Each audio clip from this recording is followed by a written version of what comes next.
Good morning. Welcome to Speech Talk Live, episode number 37. My name is Jay Oza, and I have, as usual, Julie Wu Finkelstein joining us today. And we may have somebody else joining later on, but for now, it's just me and Julie, the old reliable. Uh, my name is Jay Oza. I am the host of this show, and I am based out of Hazlitt, New Jersey, which is close to New York City, about 50 miles from New York City. And I kind of do three things. I have my consulting company, which right now I've kind of not taken on any new clients as I'm trying to finish this book that I'm working on that is related to what we do here, which is on public speaking. And the good news is, thanks to Julie's feedback, I'm pretty close to getting my second draft done. Depending on how it goes this weekend, I should have it done by, I don't want to make promises. You know how the books are. When you make promises, you can never deliver. But I'm hoping I can make a real good progress this weekend and get the second draft completed by this weekend. And once the second draft is completed, I can, have a wider distribution. The third thing that I do also is I mentor this Coursera course, Introduction to Public Speaking. I've been doing this now for close to 2 years now, and I think Julie's been doing it for more than a year now. So those are the three things that I work on. The other thing I also do is something that I've started is I also coach people when it comes to public speaking. So these are some of the things that I do. And this program, Speech Talk Live, is sort of part of Julie and I to provide service to the Coursera community and probably a wider community, since we do post it on YouTube. Because as a mentor, we have a limited amount of time. We can't help students individually. So we do this program as a way to answer questions, turn it into segments, and kind of get people to think about speaking on a daily basis, because this is something we do on a daily basis. And we do cover quite a bit of material here. So as usual, the program, after my welcoming speech here, I'll have Julie do a quick intro. And then what we'll do is we do a 3-minute segment, which is sort of like a freestyle where you pick any topic and talk for 3 minutes, roughly 3 minutes. I don't think we enforce the time limit that much, but try to do it in 3. And the purpose is to get people to be more interested in knowing more about what you're talking about, or want to have a conversation about the topic that you're discussing or talking about. Then after that, we have 3 segments today. As usual, the first segment is something that I've been thinking about, and I think Julie's also been thinking about this when it comes to performing. And I want to just kind of have a discussion. I have a video that I'm using for this discussion about what is the difference between performance versus acting. And when people say, well, I can't act, so we're going to have a discussion on that topic, and I would like Julie's feedback on that, what she thinks of it.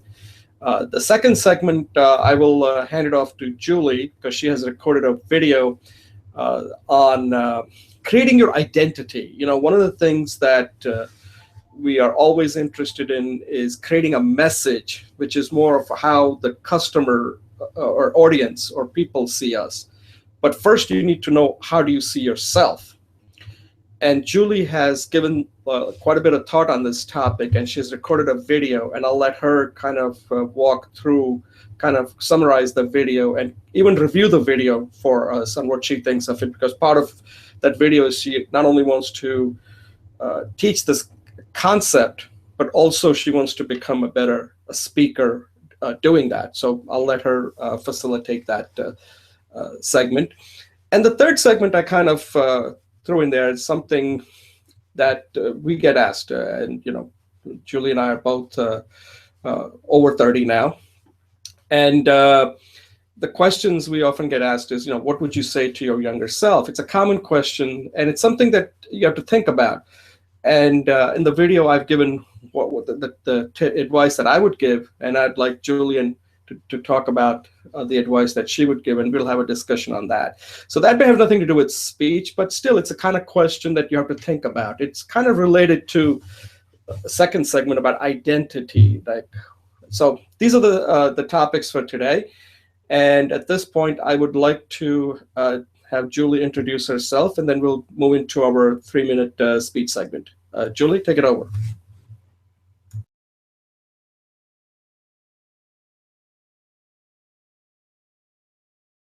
You're still muted.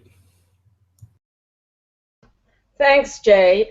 Sunny outside in Stanford. I'm looking forward to our program discussion. I always get such a jolt of energy out of it.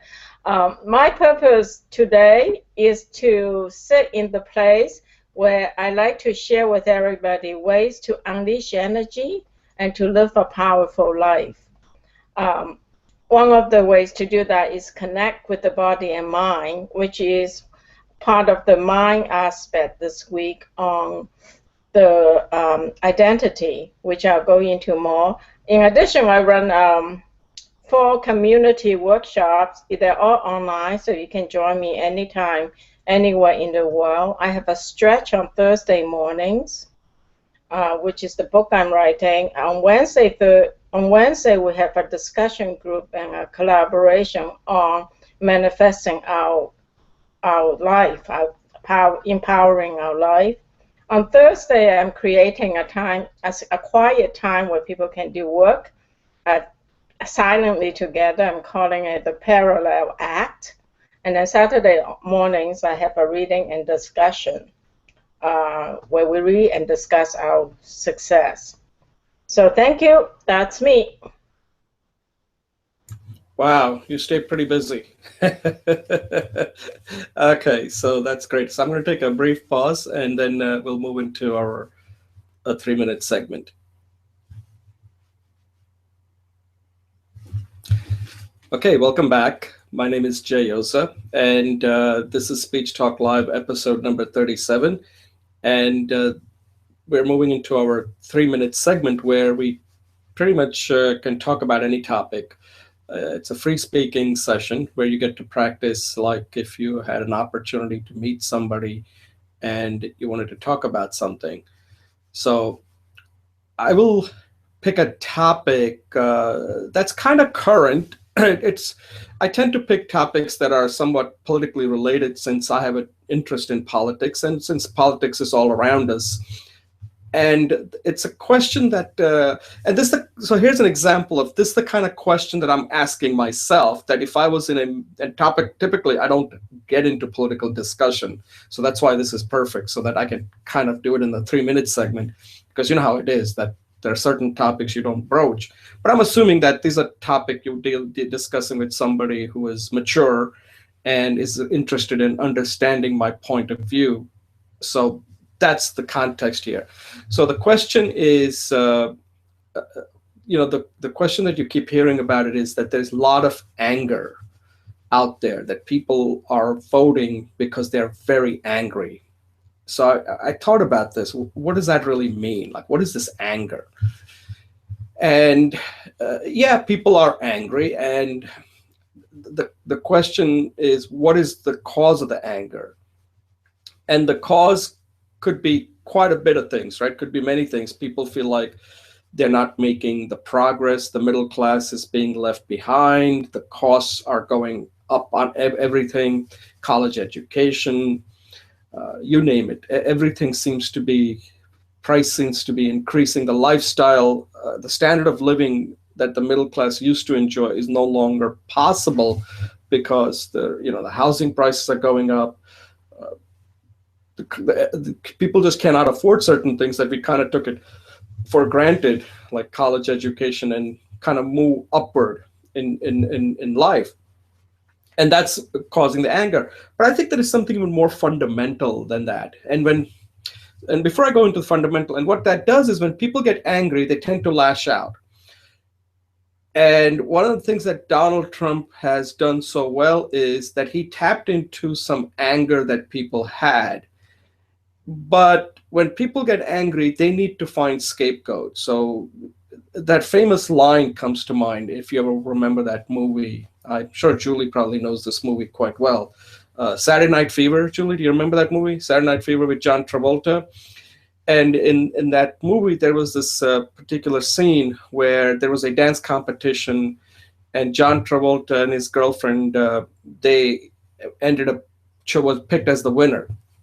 And John Travolta was not happy because evidently there was a Hispanic couple. I think they were Puerto Ricans that did a better dance, and John Travolta felt that they should have won, but it was rigged. So they gave him the award, and John Travolta, as he was leaving, because his friend were all congratulating him, and John Travolta, I forgot his name, the acting name he had, and he gives the trophy to this Hispanic couple, said, "Listen, you are better than us. You deserve it." And John Travolta's girlfriend is not too happy about that. And as they were leaving the nightclub, the discotheque, he says, that the way it is like, we dump on this, people dump on everybody, and that's how life works. And he was just not happy that people cannot be fair about things, and it's always like, we're going to get back at this group, they're going to get back at that group, and that's kind of what I see that's currently happening, that people feel that they're being dumped on, so the only thing they can do is dump on the people that are at the kind of the least powerful, and the least powerful tend to be these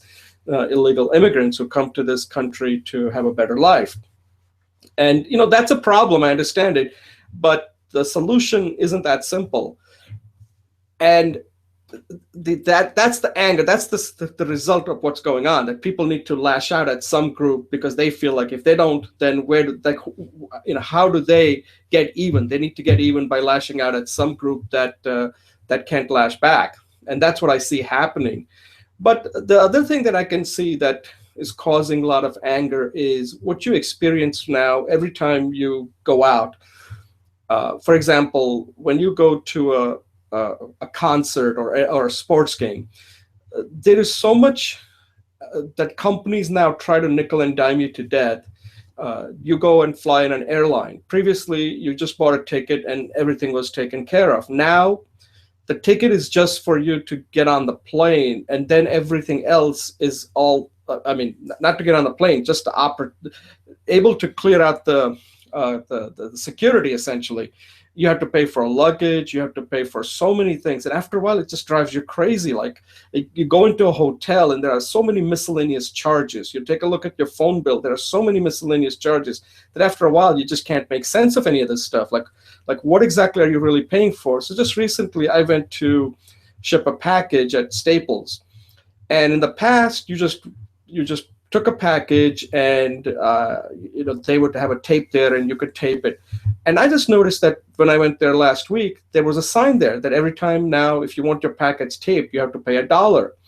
And for a minute, I just got like really angry. I said, "Wait a second, they're gonna charge me $1 for a tape? I mean, like, these companies need to be that greedy that they need to make money from a tape? Like, how much is that costing them?"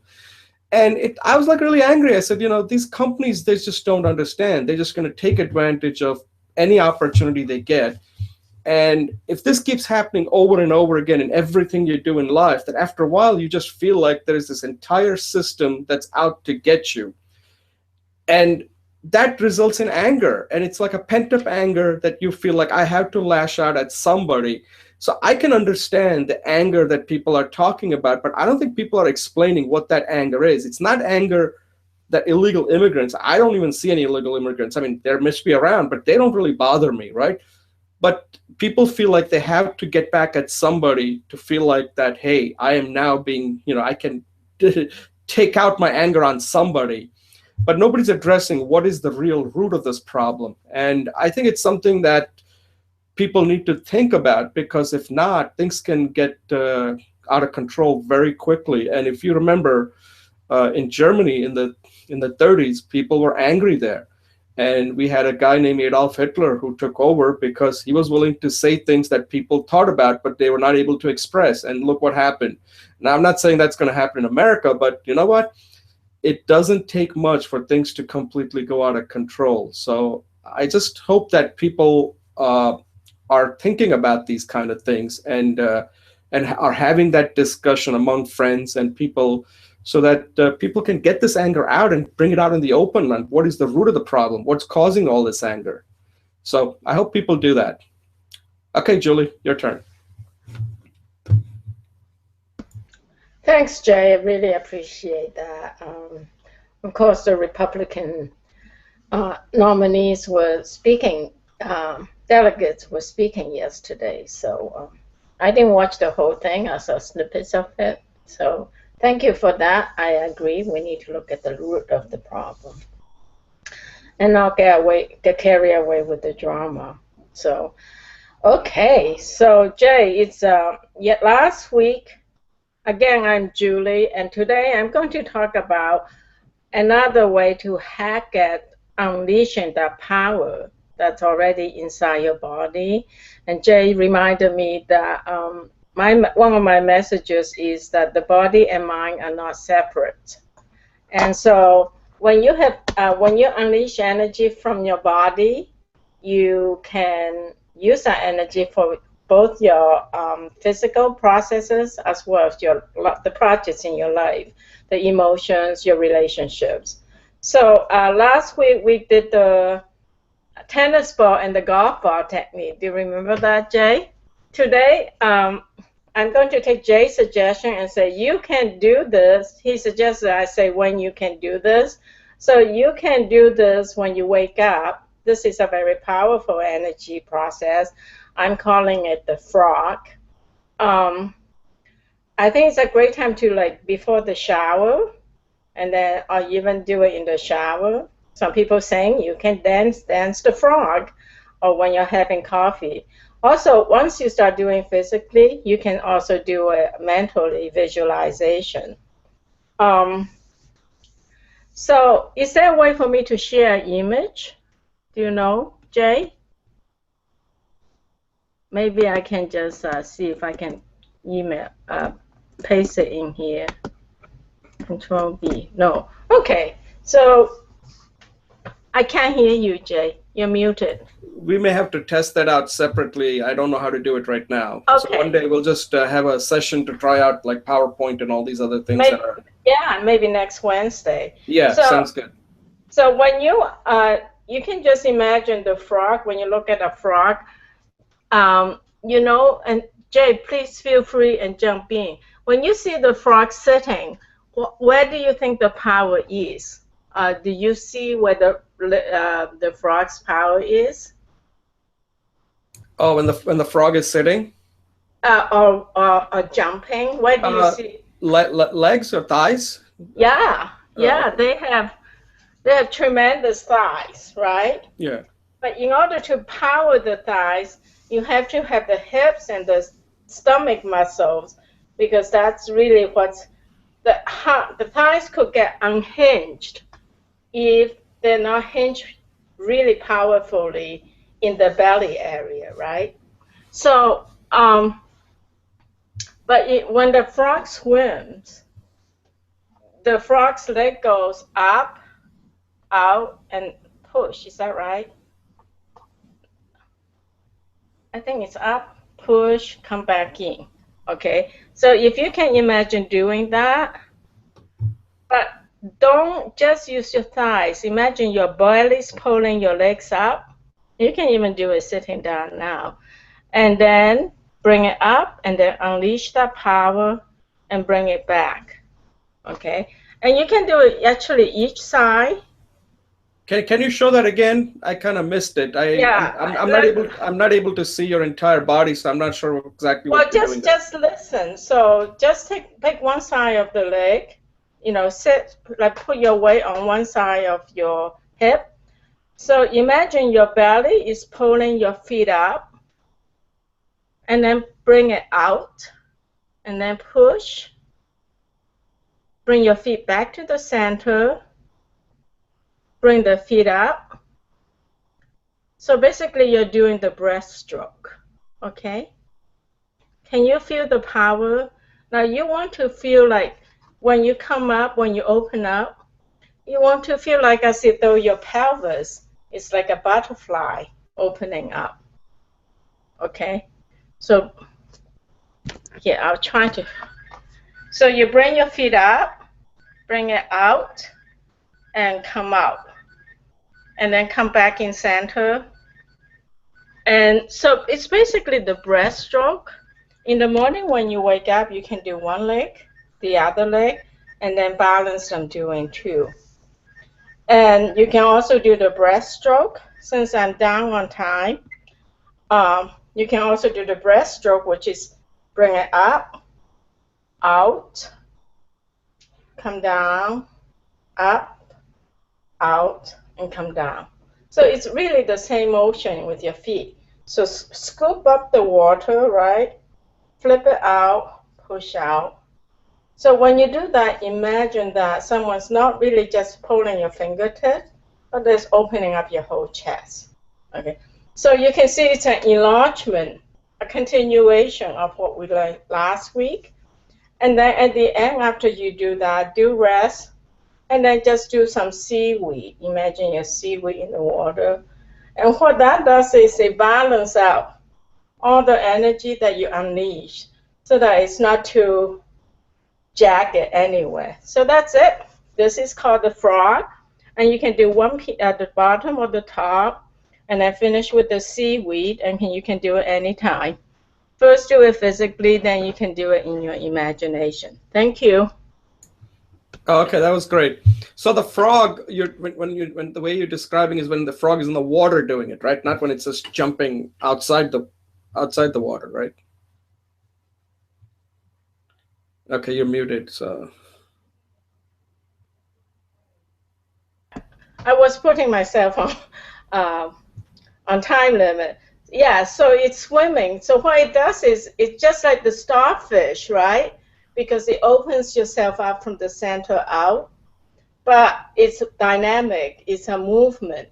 So if you look at the frog, it's being a starfish, but it's doing it continuously. So it's a continuation of that theme of expansion, but also contraction, because when you take a basketball, when you contract it, it gives the power to bounce up, right? So the contraction is gathering the energy to release it. So it's really a continuation of the starfish. We can call it the dynamic starfish. all right, sounds good. So the motion is like what you're saying, that if you're doing a breaststroke in the water, that's how you're supposed to move your leg. That's the motion. Okay. You're muted again. Okay.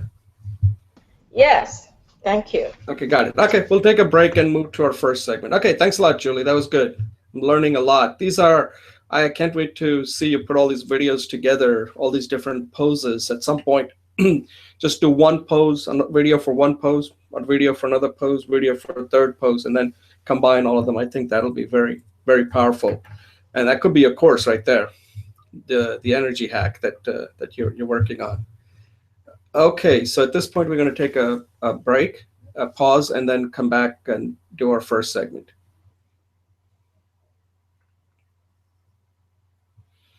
Okay, welcome back. This is Jay Oza, Speech Talk Live, episode 37, segment 1. In this segment, we're going to have a discussion around this concept of putting on a performance when you are speaking.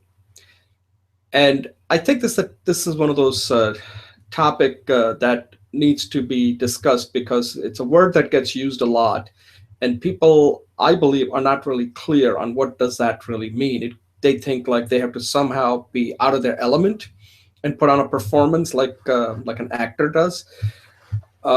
So I thought that we need to spend and explain what this really means.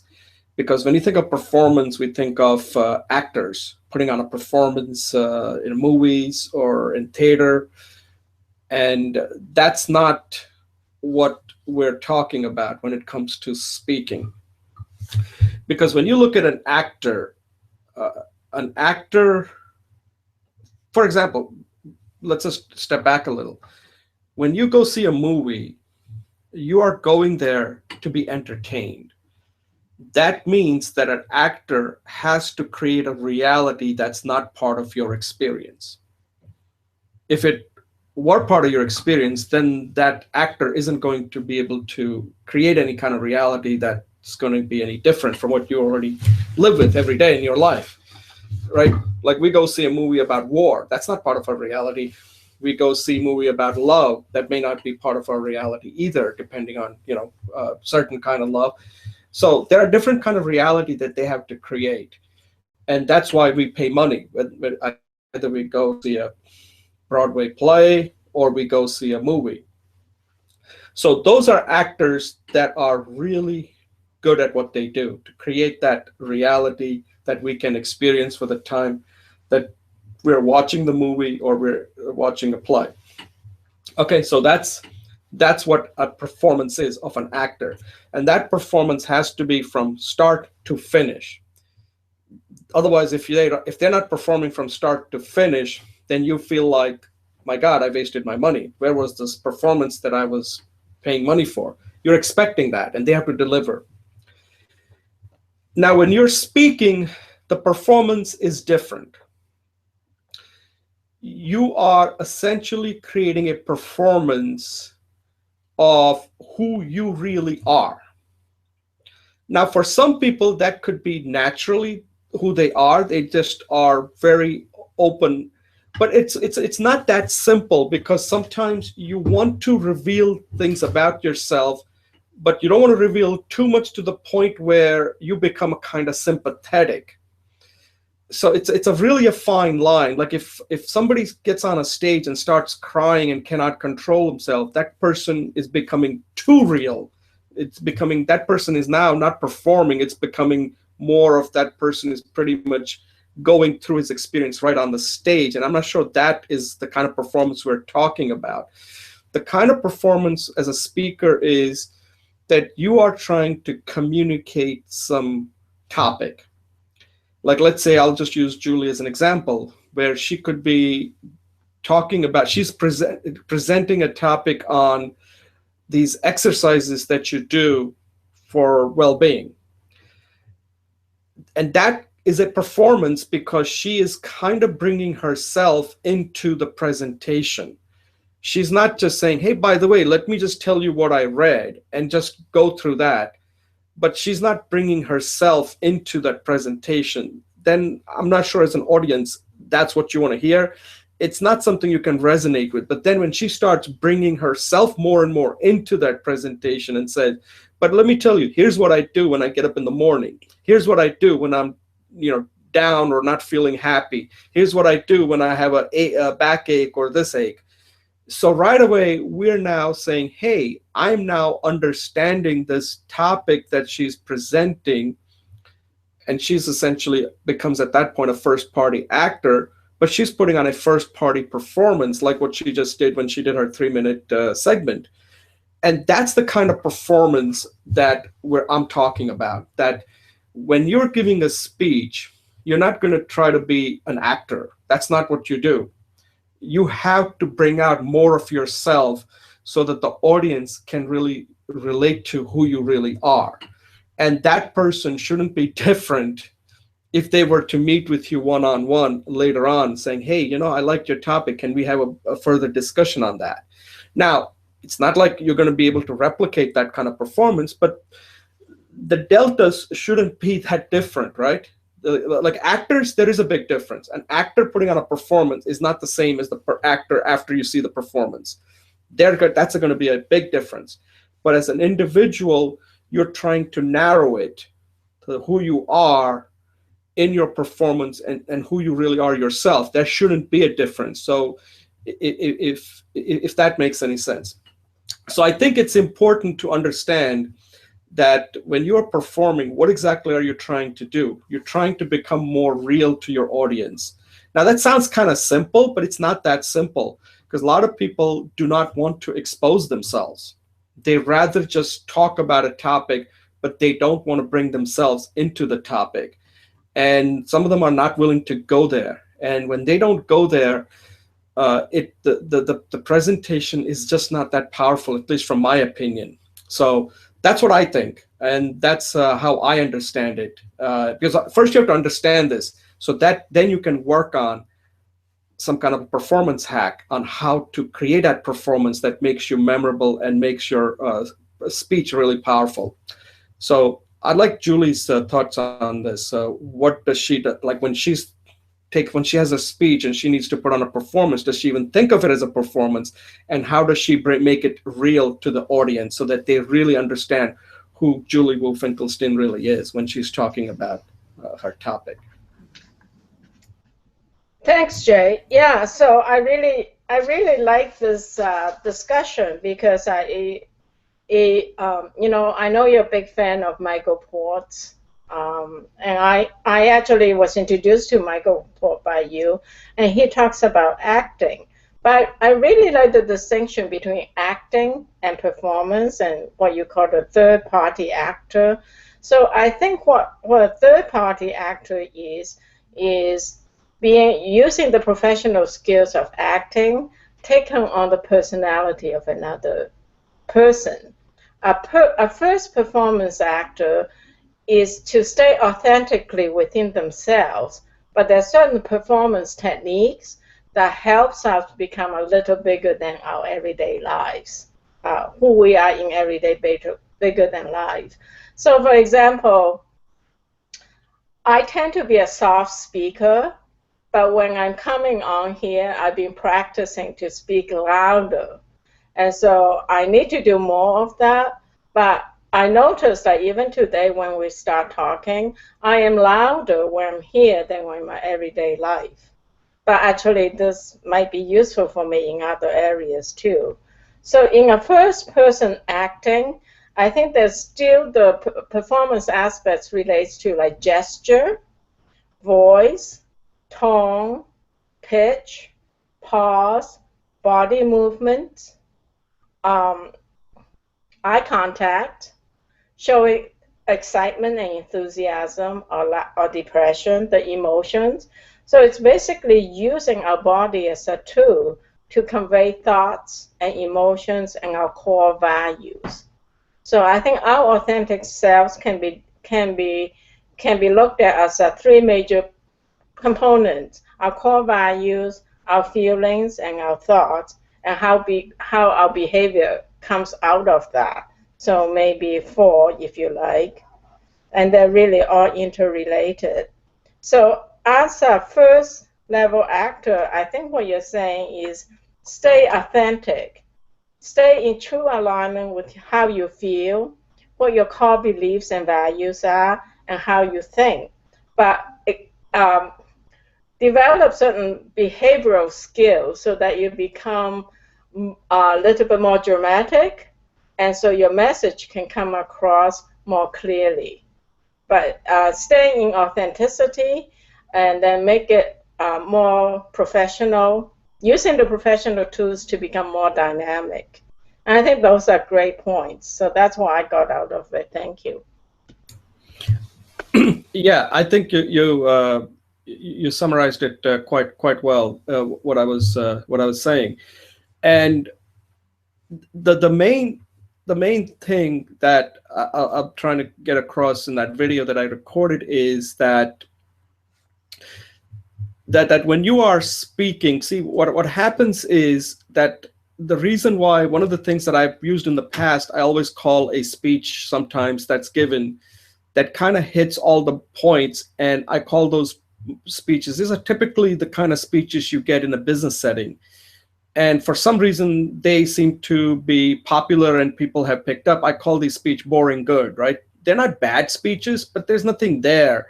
That speech could be given by somebody else. That's how I look at it. So let me simplify it further. If you give a speech and if that speech could have been given by somebody else and could have communicated the same subject, then that means that, to me, that means that was a third party performance. It wasn't a first party performance. But if Julie's giving a talk on energy hack and she's bringing something that's unique to her, then that at that point is not a third party performance. It becomes a very much a first party performance, to the point where she is now using her own experience to explain the topic in a way that only she can. And this sounds somewhat complicated, like, oh my God, I got to know so much. You really don't have to know a lot. I mean, the word authentic seems to be used a lot out there. What does the word authentic really mean? authentic really means is that don't be a phony. Be yourself. And be yourself means that a lot of times when people are speaking, that's the last thing they want to be. They think that they are performing, but they're performing in a different. So when we look at a bad speaker, and a lot of times what happens is that sometimes you meet somebody and the way they talk to you one on one, and when that person is suddenly on the stage, you don't recognize that person. That person is now putting on a third party performance. And what I'm saying is that that person is not an actor. His third party performance is going to suck because that's not what he's talented in. What he should do is take himself and make his first party performance even better. And then he will be able to resonate with the audience. And that's a lot of times is the mistake. And I think it could be because a lot of these people have never been taught properly what performing in front of an audience really means, that they think they have to be somehow different than who they are. And I think in business, you see this all the time where executives, when you see them, and it also happens in politics, you always get comments like, oh, so-and-so politician is great one-on-one, but when you put him in when he's giving a speech, it's like he's totally a stiff. And that means that that person has not been taught what a performance is all about. And a lot of politicians are not relatable. They come across like politicians. When one of the things that makes Donald Trump so attractive to people is that he really is a first party performer of, like him or not, this is not about whether you agree with his message.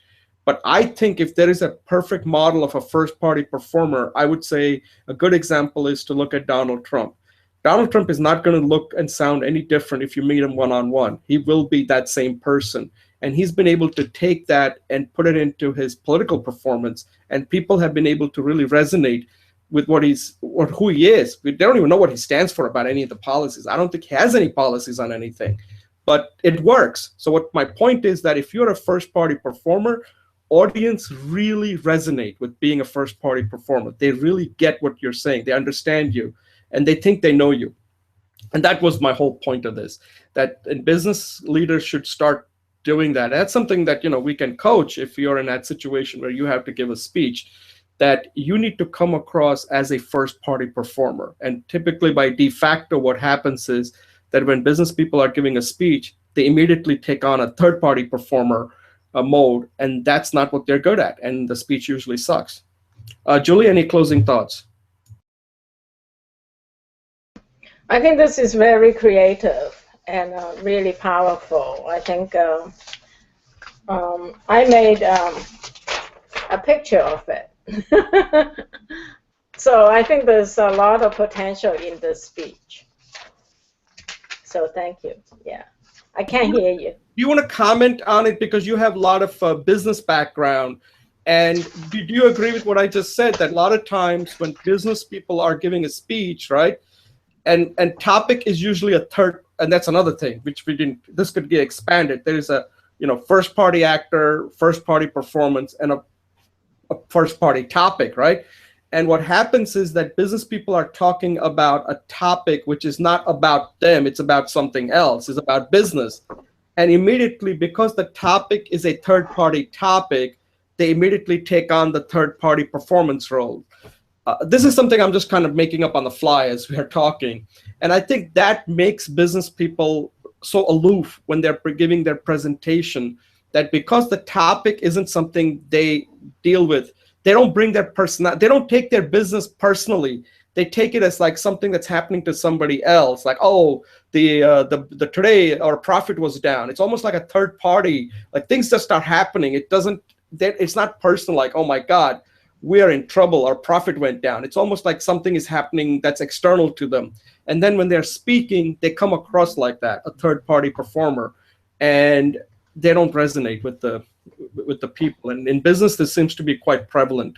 So I just wanted to get your thoughts on it, since you have a real strong business background. Thank you. Yeah, I think what is happening is our culture is switching. One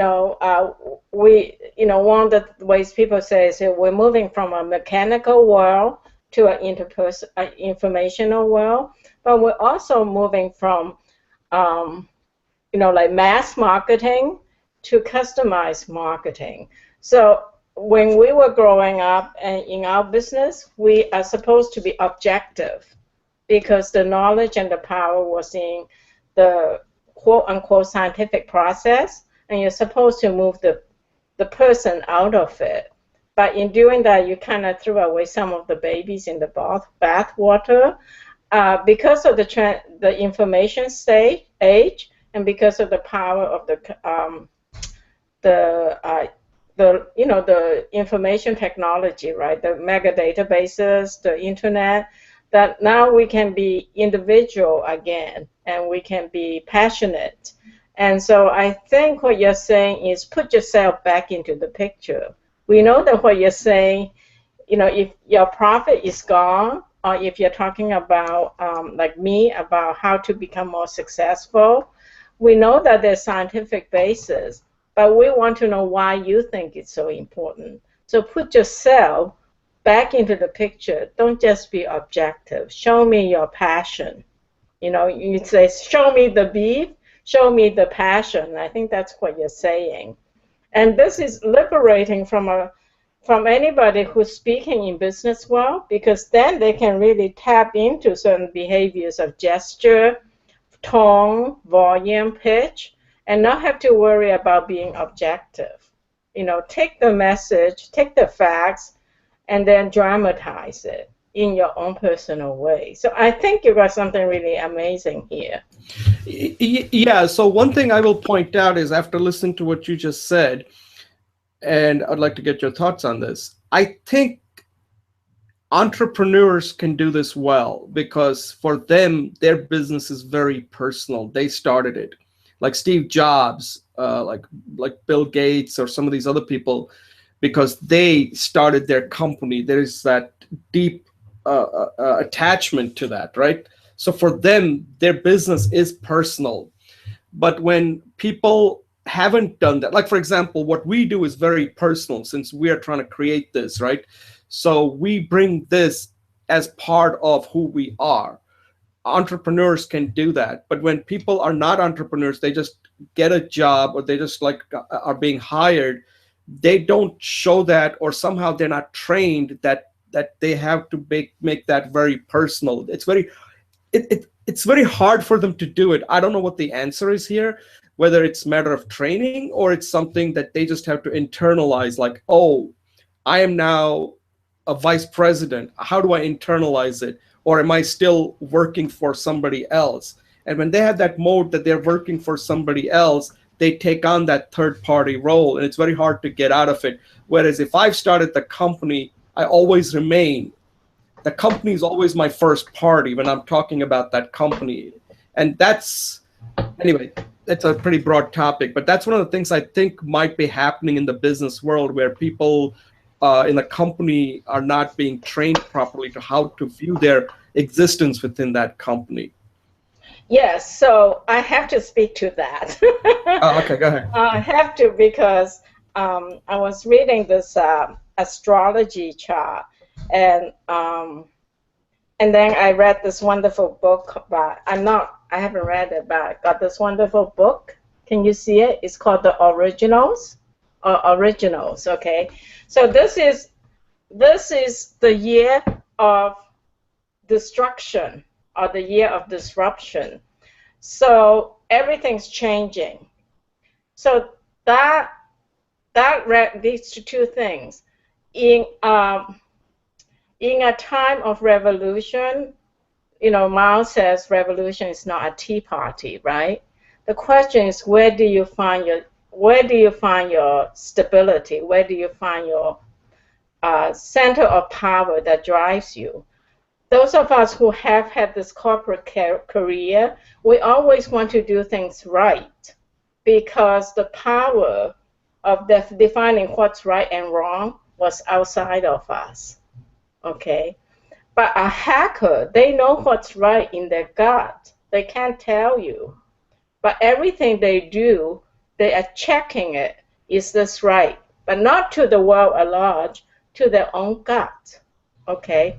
In this year, this is a year of innovation, because along with destruction of traditional ideas is the birth of new ideas.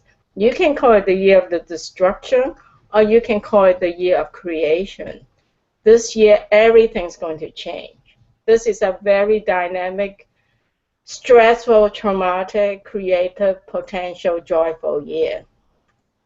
So what you're talking about, like what is a personal performance, is a shifting of the power from the organization into the individual if they want to take it. If they don't, life is going to be very stressful because the world is changing and there's no stable definition of right. So if you want to get your boss to say you're right, it's a tough times for you. Yeah, to finish this out, I'll point out to one more thing. There is this book that I read a while back. It's by a professor from Dartmouth. He's quite famous. He's like ranked in the top 10, I believe, as a thought leader for businesses. His name is Vijay Govindarajan. I don't know if that name makes any sense to you. And he wrote this book called The Other Side of Mountain or something like that. And the whole book's premise is that in a company, they're always talking about innovation, right? That all companies, they all give a nice lip service to innovation, but it's very difficult to really innovate. And a lot of it has to do with the culture that innovation. So most companies are geared for performance, right? They have to execute. That's how they're measured, for performance. This is a different kind of performance we're talking about. This is performance with metrics on how the Wall Street views your performance, right? Are you delivering the numbers?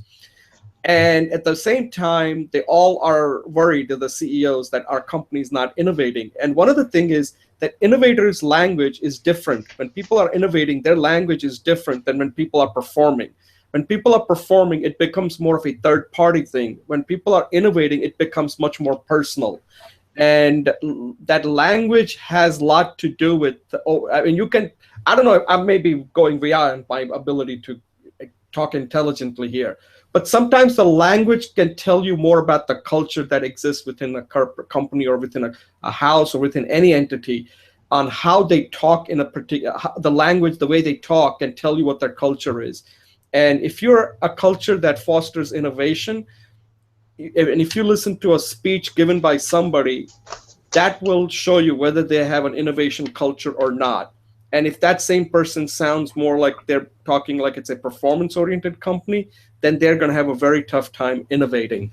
So again, it goes back to that when people are giving a business talk, when a company is measured on performance, they just can't sound that personal because they don't live it. That's not who they are. Anyway, I think we're stretching this too far now. We're going to have to do revisit this from a business standpoint, like why these business presentations suck. So maybe that's something I'll jot it down on how to make business presentations more interesting.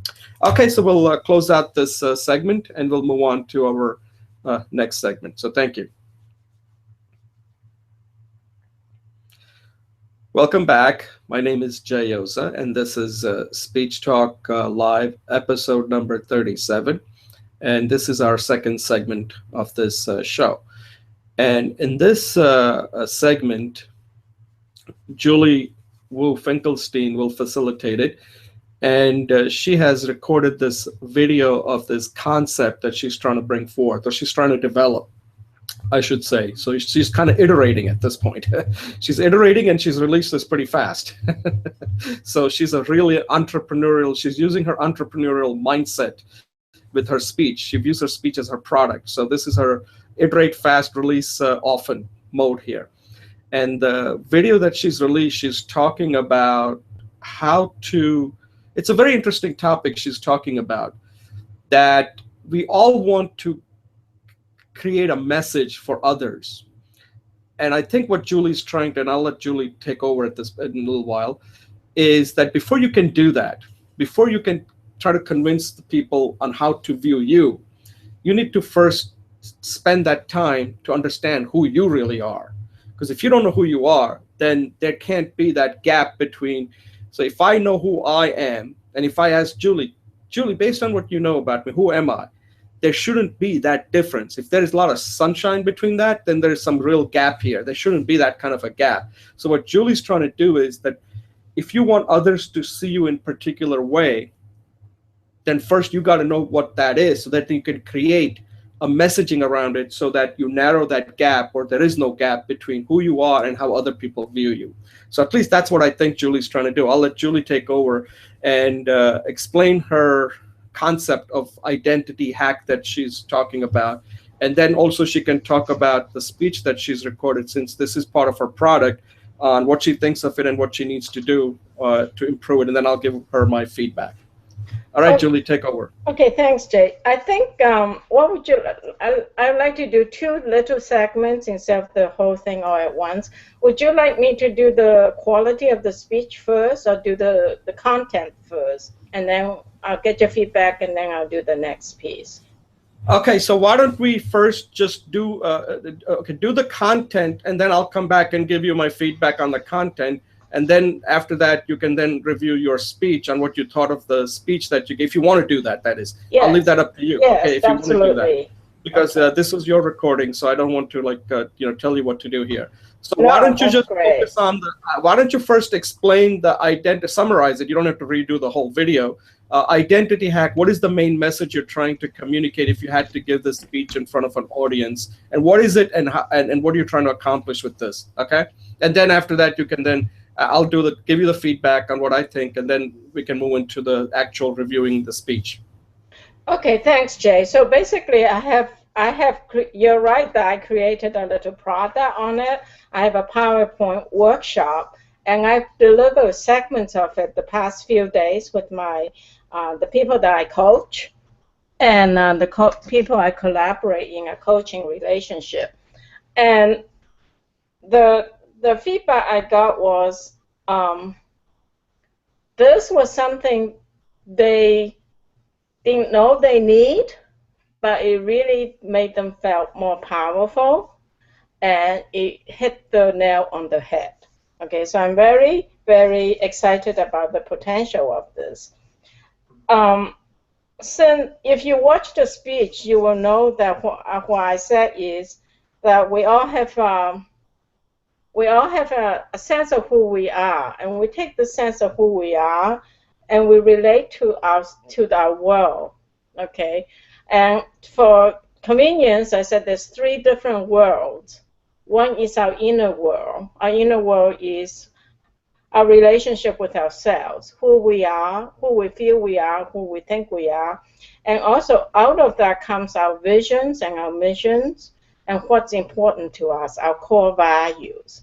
And those things then drive in our relationships with, and I'm loosely creating a personal world. Those are like our significant others, not just our one significant other, but very private, very deeply personal and important relationships to us. So spouses, partners, either in business, in life, and of course children. And then there is what I call the larger world. And still there is the work world, which is, in my view, not as significant as the personal world, but it's still, perhaps it is another sector of the personal world. Okay, and then there's a society and community at large. Who we are drives all that. Okay, but right now we kind of do it willy-nilly because we don't think of it in this way. So one of the things about technology, methodology, and power is like a laser beam. It focuses the energy. So when I was able to work with these people, they have a much better sense of who they are. So for example, this one woman, she was a healer, but I have her talk about who she is, and she said, I'm a body worker, and I do this kind of body work, and people get this kind of experience. The next day she called me up, she said, am I just a body worker? And I said, no, but we didn't finish the workshop because of time limitations. I think had we gone on, you would find out that you were a teacher, you were a magician, and you were a healer, and you were a fighter, because she says, yes, I'm a samurai. Okay. So the fact that she identifies herself with these, what I would call personal archetypes, it drives her. because at this point in her life, she was stuck. She didn't know how to craft a business or a job. She didn't know whether to get a job and get a business. And how many of us are in that segment, right? She wants to get a job, she doesn't know what jobs will make her happy or rich or whatever. Now she has a resource that she can use as a priority check to get the job she wants. Similarly, like I talk about the musician, now he has a basis to have a sense to say, this is who I am, and this is what my music speaks to. And he can relate his personal stories to it. So that when he talks to a journalist, he can give them a nice little packet of story that the journalist can use in an article. So in a job interview, the first few minutes, you always just chit chat. It's not for nothing, right? They're trying to figure out who you are. So once you have these tools and you know who you are, you have the stories that bear that out, you have examples, and you've already used the speech techniques to link that message up, you become very powerful in any situation. So that's the content of it. So I have a structured technique, which is a little bit different than the lean speech method, and it's a little bit different than the hack and identity. I started off with hacking. I'm calling it today the craft method, in that the like if you were an artist, if you were working with a piece of wood or a diamond, the form is inside the material. So our job is to respect that and surface that. Okay, so it's a little different than hacking. It's a little bit different than LSM, but it uses some of those techniques. But we want to respect and relate to the innate dignity that's already inside the individual.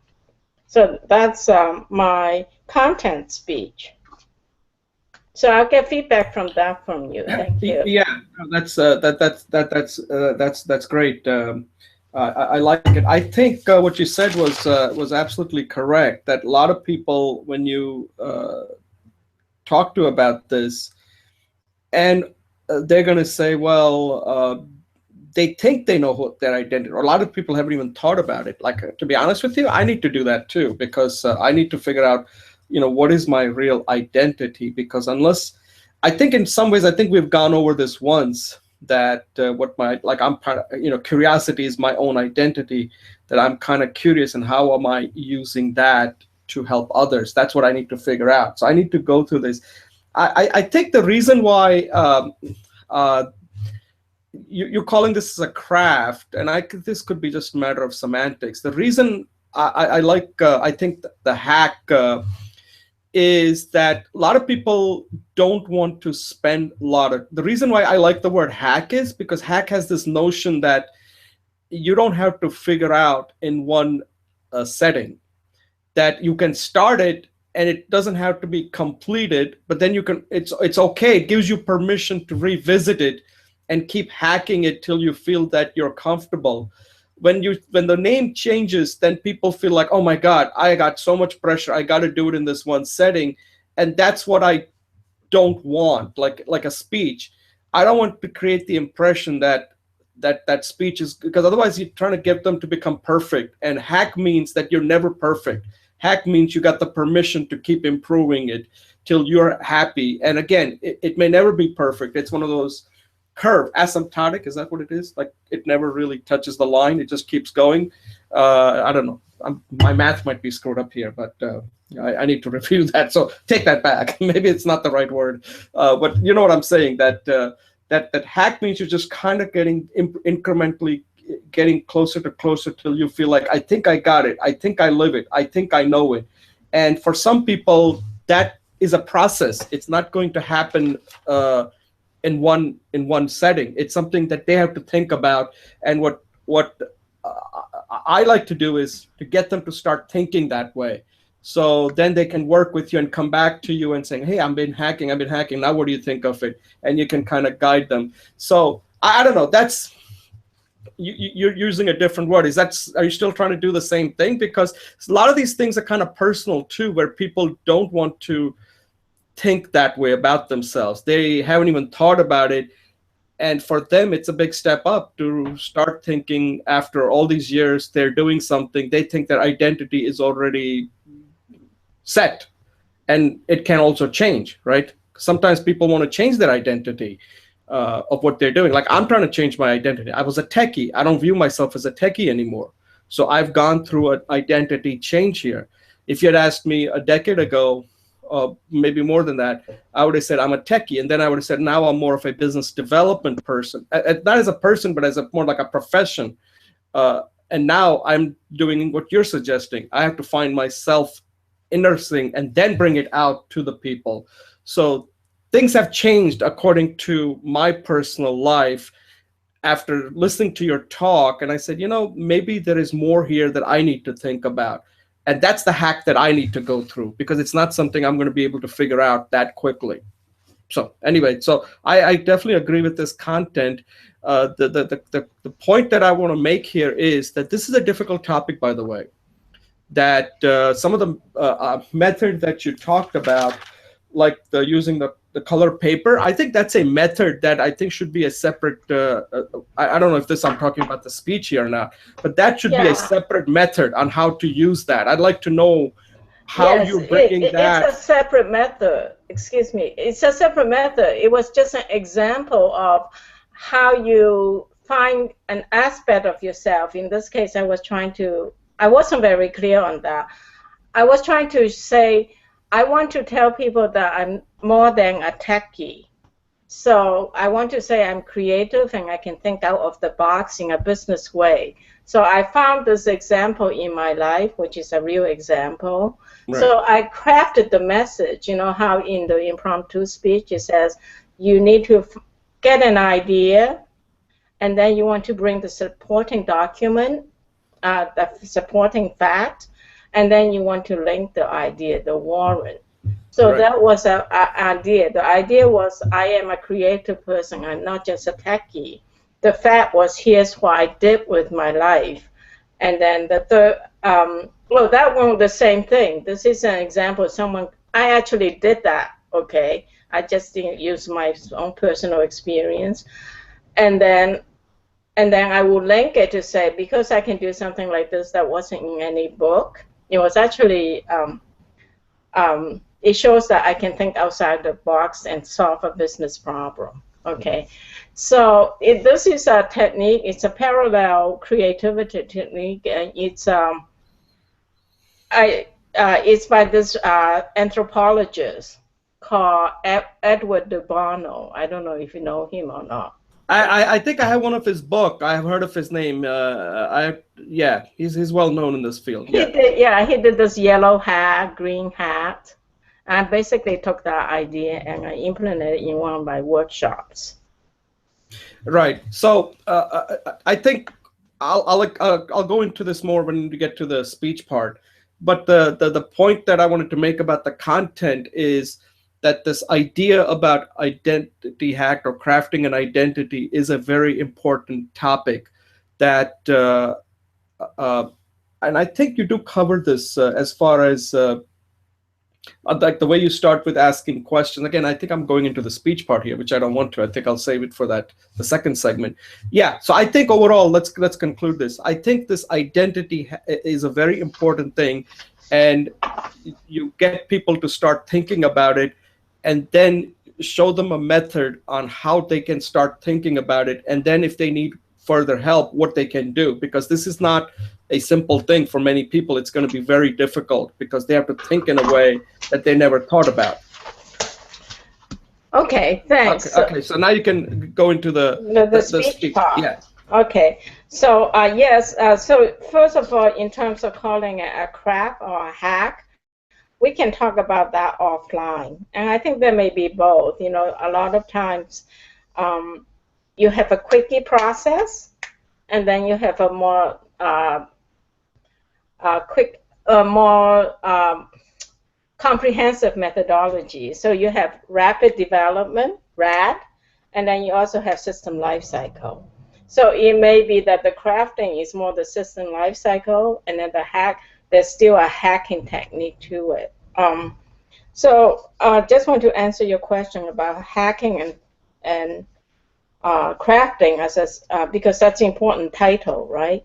I mean, the title is important, right? Secondly, I think I try to incorporate a lot of your suggestions over time, and I really I think you're a great teacher and a great coach.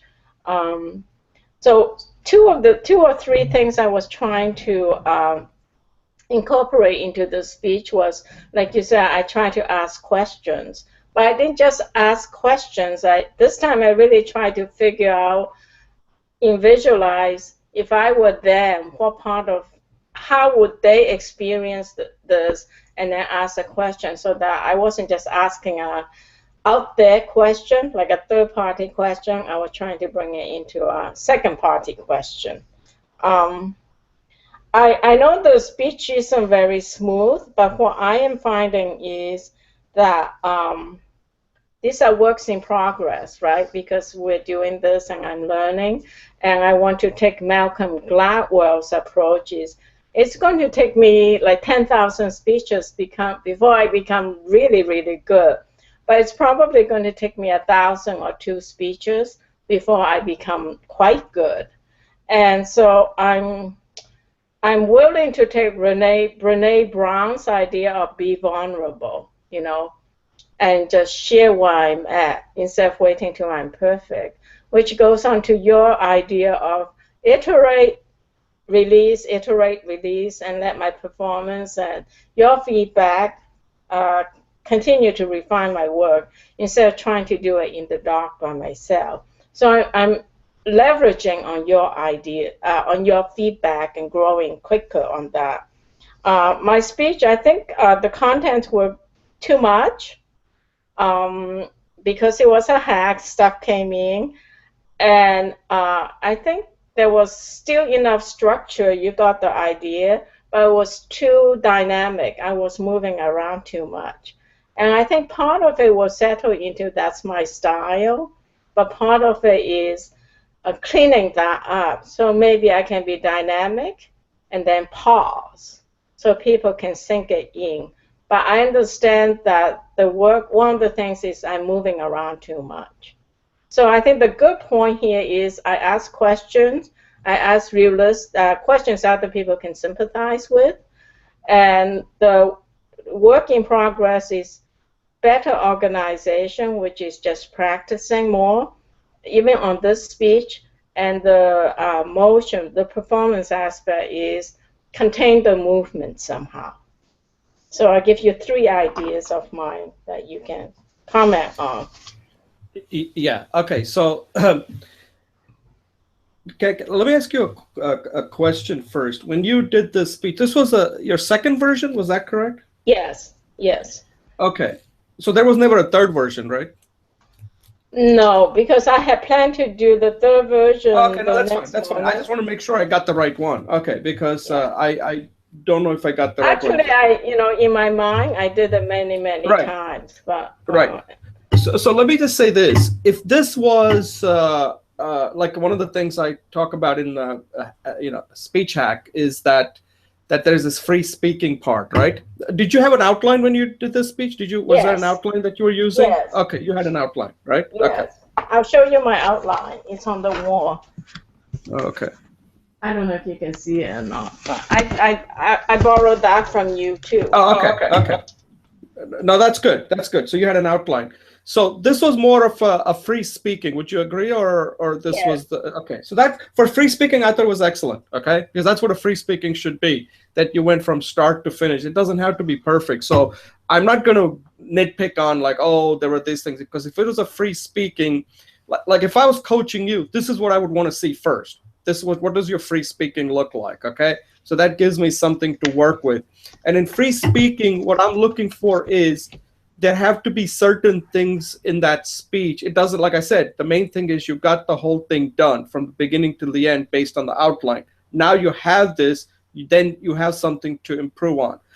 Some of the things that I think you did really well is you let yourself loose a lot, which was good, about love and all that. The way you were doing that, I thought was very effective, and that's something you want to include if you want to.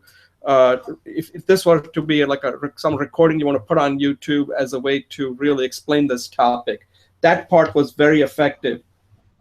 The part that I think the opening I thought was good, but I think it could have been made better, uh, because this is a difficult topic for many people. And the first question is just a simple question, like, do you know who you are? And just elaborate. The one thing I would add is that elaborate on it, because it's not that simple. And one thing you do after that, when you ask a real question like that, like, do you know who you are? Stop.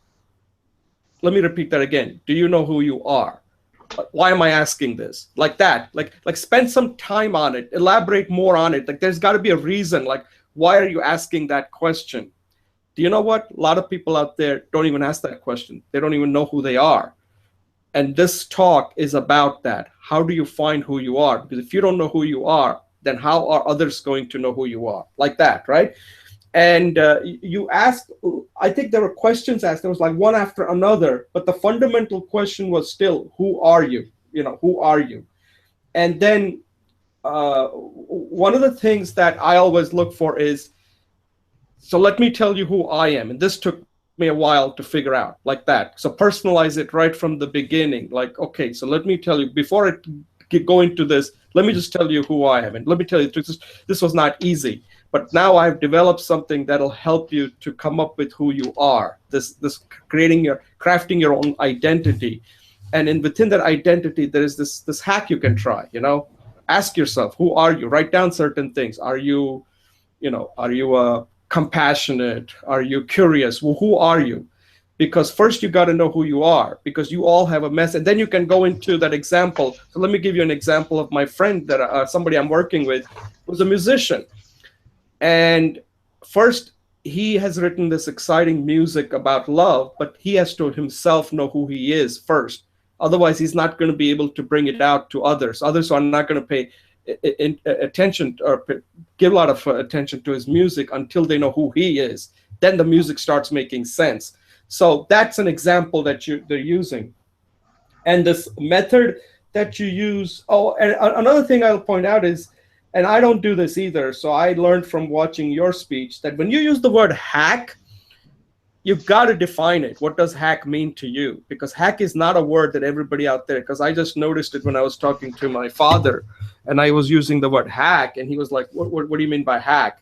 So I had to explain to him what I meant by hack. And I think then he kind of got it. But hack is not a word that you can expect. You got to assume that a lot of people out there don't know. Then the other thing is some of the methods that you can talk about, and if they're deeper, then say I'm going to have a separate video that'll go into that color method, which I'd like to see how that works. Yeah, the color method isn't really part of the speech. It's really a separate speech. Right. But that you can take it out and bring it into a separate speech altogether, saying, by the way, here's the method that you can use. That's a separate speech altogether. That's what I wanted to point out. That when you bring up something like that, you have to ask yourself, is this helping me, or is this kind of muddling the message? And you can mention it and say, and by the way, there is another video out there, reference it, that goes into this in more detail. Then it's okay, I think. Then it's okay. And then I like the way you brought, so the main two items I have here is that pauses are very important. That's something I'd like to see you do more. I think you are very loose and very relatable when you started explaining about Mickey's music. I thought that was very effective. Let's see what else. Right. I just think this whole thing about why this identity is so important, you do have to spend some time on that. Like, why is that important from different angles, like you were explaining, right? So let's say, and you can use yourself as an example. So I'm currently, coming up with the redefining my identity. A lot of people are redefining their identity if they want to. People get certain age, their old identity cannot be anymore. And that's why people have to keep re-examining their identity routinely, because it changes. And you can't think of yourself as like like a lot of professional athletes have this problem. At one time, they were very good athletes, but their identity now has changed, but they can't uh, uh, uh, they just can't accept that their new identity is not that of the guy who was an athlete who was getting all this adulation, and a lot of them just can't deal with it. Same thing with somebody who's very successful as a child actor. Their identity is now changing, but they just can't accept that. So that's kind of important to mention if you're going to talk about identity, and why you need to keep reviewing this, because it does change. And like you were saying, our world is changing fast. Your identity can also be changing that fast too, and how people view you. Because we know we're aging, right? Age is something we all go through. When you're young, your identity is one thing. When you are working, your identity is one thing. When you move on to the next stage of your life, your identity is changing. So as it's changing, you got to know that. What is it? Um, I might be going on. That's not necessarily the speech, but I think this is a very difficult topic, because a lot of people need to understand what exactly do you mean by that. What is this identity? And if you can show that we go through life from when you're a teenager, when you're in college, when you start work, then you reach mid-age, marriage, etc., etc. At each point, your identity is probably changing, and some of people don't even realize it. And then when they go out in the real world, people wondering like why people are not reacting the way I want them to, because you haven't thought about this yourself. I don't know, maybe I'm going on too long here. So if you can add more pauses and elaboration, I think that'll make this speech better than what it is right now.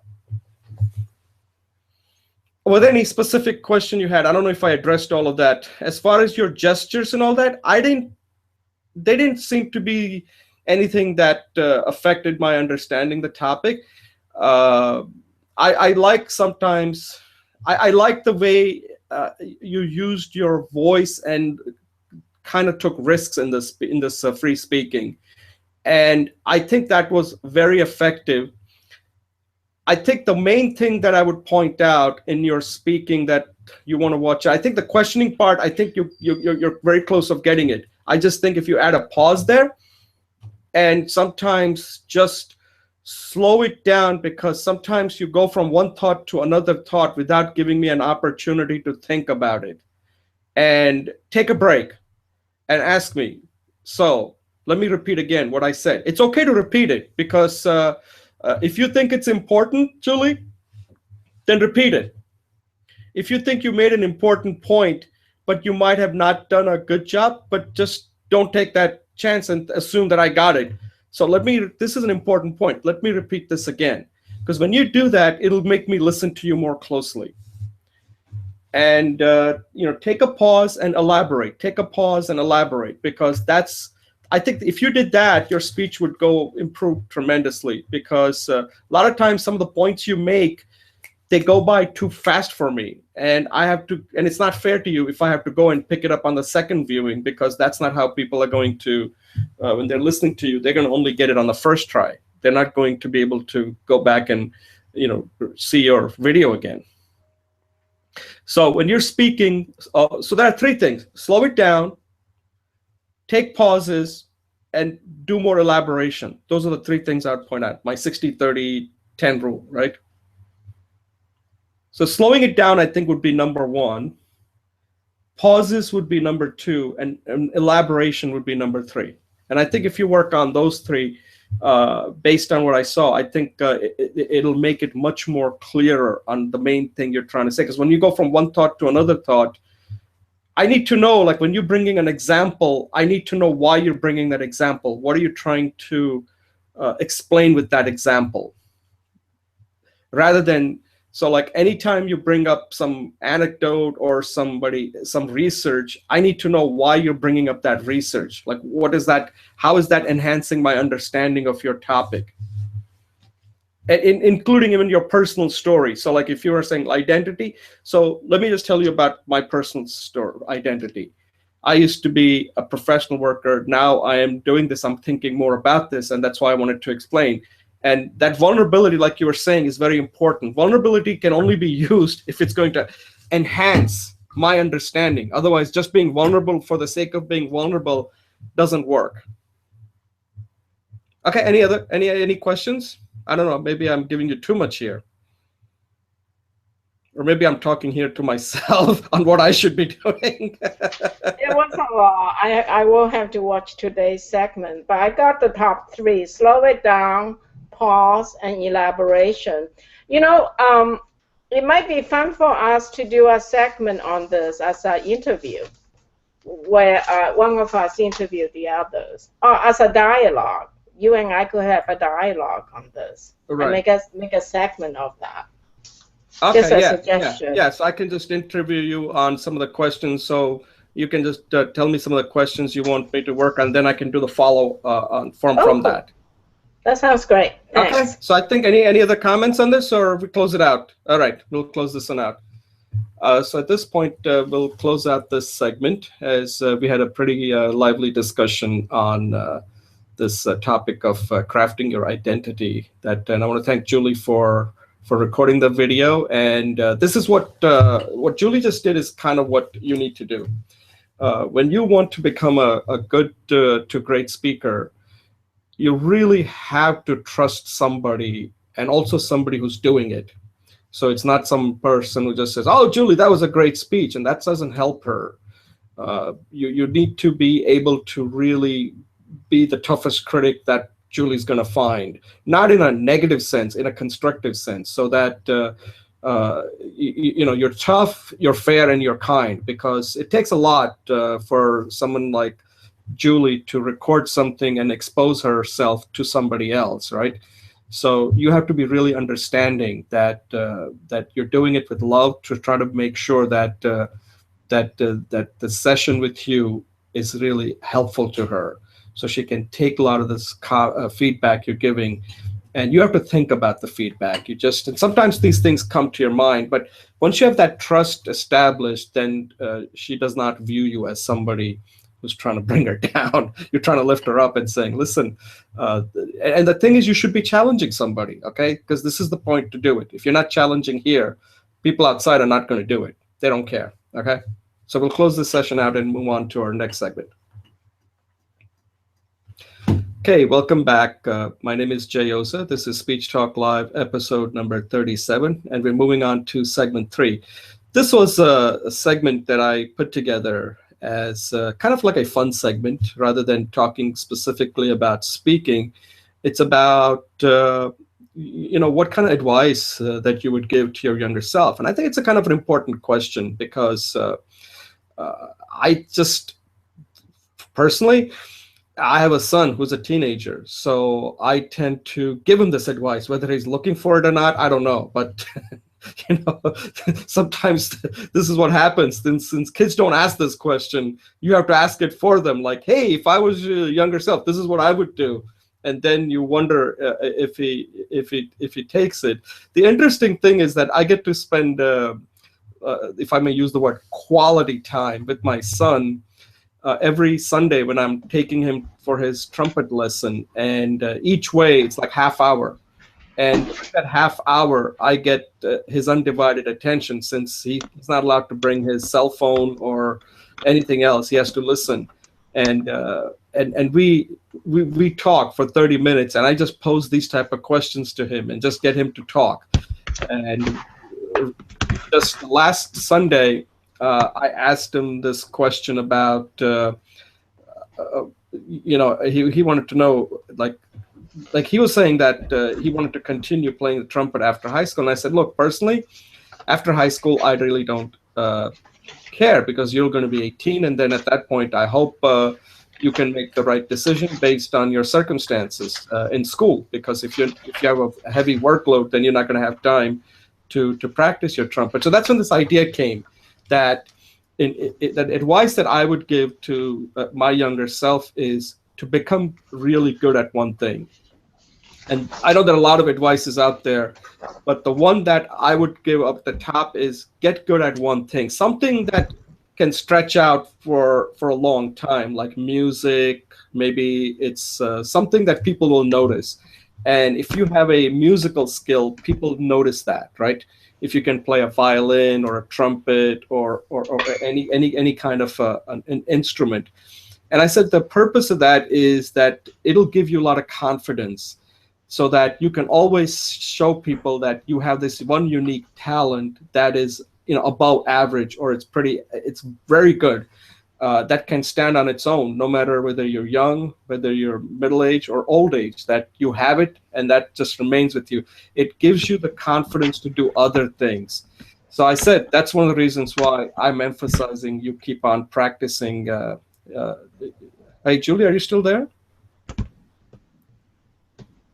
Oops, I think we might have lost No, Julie. I'm here. Sorry, Okay, I had to juice up my computer, so I put okay. myself on the blank fit.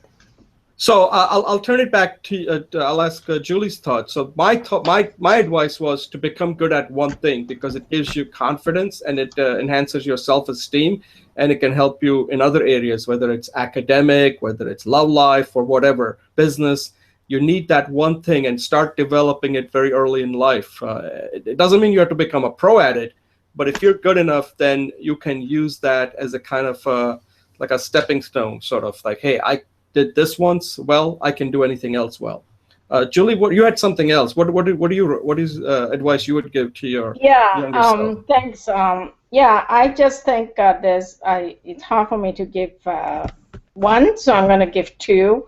One is improve your communication skills. Maya Angelou, when she was young, she had all kinds of trauma. She couldn't speak, but her family stage performances, and the children are expected to perform. But I think just performing, like what Jay was talking about, and also listening and empathy are really key skills. And for myself, I always wondered why, like, people who are not nearly as smart as I am went further along in life. I think it's because my inability to communicate and perform. The second thing is similar to what Jay's, but a little bit different theme, is don't give up. Just do something. Don't even worry if it's the one thing or not the one thing. Do something every day. Don't give up and do something. Thank you. And that is basically the Zen training, is do something every day. Thank you. Yeah, thanks a lot, Julie. I think those are two excellent. Yeah, I limited myself with one, so I had to pick the one on becoming good at one thing. The reason I mean, I agree with you. Communication is something just like, and I think that's something I do include in my book. One of the things that I point out is that communication is something that a lot of parents neglect in their children. I like to find out more about what Maya Angelou did when she was little. But I think that's a good idea, because one of the things I recommend is that some of the questions, because people take their kids out for trumpet lessons like I do with my son, but I don't spend any time with him on trying to improve his communication skills. And so people always think like, wow, that communication skill is so difficult. And I keep telling them it's not as difficult as some of the other things that kids do, such as learning how to play an instrument, learning, participating in sports. And they put so much time doing that, right? The amount of practice and tournaments and this and that. And I said that communication compared to that is pretty easy, but they just don't spend time on that. And later in life, that's the skill that they need the most. And what happens is communication is very tricky, because most of us are functional. And when you're functional, you don't think you need to be extraordinary at it, because, hey, I'm functional. I can hold my own talking to my colleague, I mean, my friends, my teachers, etc. Why do I need to spend more time trying to be better at it? So it's kind of hard for children at a young age, and even adults, by the way, when they're working, to see the importance of it. And that's why communication is one of the most difficult skills to master, because it's not one of those skills that you feel like you need right away, because most of us feel like we're pretty functional and adequate. And then they realize, like, my God, I didn't get that job. What could it be? And they always tend to rationalize on something else. but it always comes down to a communication. Like, I'll give you a perfect example, like Barack Obama. Barack Obama, as a president, does really one thing: speak. I mean, that's his job, really. When you're a leader, your number one job is to speak as often as possible, to talk to as many people as possible. That's the skill we see today, that Barack Obama is a great speaker. But if you go back while he was honing this skill, when he was a college student, when he was a student at Harvard Law, when he was a community organizer, I think his best training was as a community organizer. You have to be a good communicator, because essentially, otherwise, what do you do as a community organizer? But talk, speak a lot, right? Give a lot of speeches.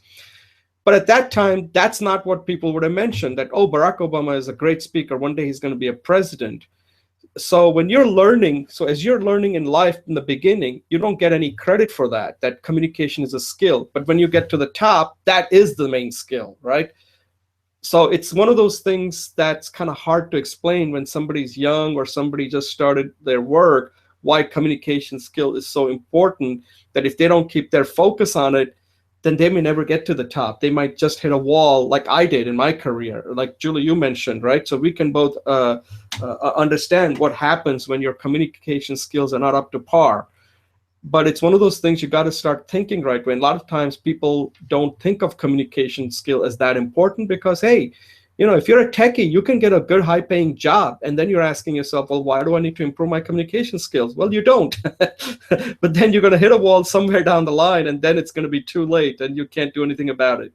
So I appreciate that communication. Yeah, I agree. That's definitely is a good one. But if I had to pick one, so you picked a nice one, Julie. Thanks a lot. So if you don't have any closing thoughts on it before we close out the show. Okay. So let me thank you all Great, for. thank you. Sorry, I just want to say thank you. Yeah, so let me thank Julie Wu Finkelstein, as usual. She brings her A game all the time. I think today she brought her A+ game, if that's even possible. She even amazes me. I don't know. Next time she's going to have to bring her A++ game, if that's it. It's like she's just completely, blowing the roof here. But I really think without her, the show probably would be so boring, me talking all the time. It just wouldn't work. So, and this is another thing you notice, that when you have somebody to interact with, it really starts making you think. So if you're out there wondering like, hey, I want to get started, hey, just find someone like Julie, that's it. Julie, are you available? Just give her a call and she can help you out, get your show started. So They can join your show. she's very helpful. And I tell you that that's just giving an idea that a lot of people out there wondering, like, how do I get started? It doesn't take much. Find another person like Julie and just start the show, and you both can benefit immensely. So let me just close this out and say that, you are how you speak, and you control that. You control that, whether it's one-on-one, in a small group, or in front of a large audience. And it's a skill that you got to work on it every day if you want to become an effective, a good to great speaker. And I hope you're working on that, because it's doable by anybody. It just requires to think that way. Okay, good luck, and we'll see you next week. And thank you for watching.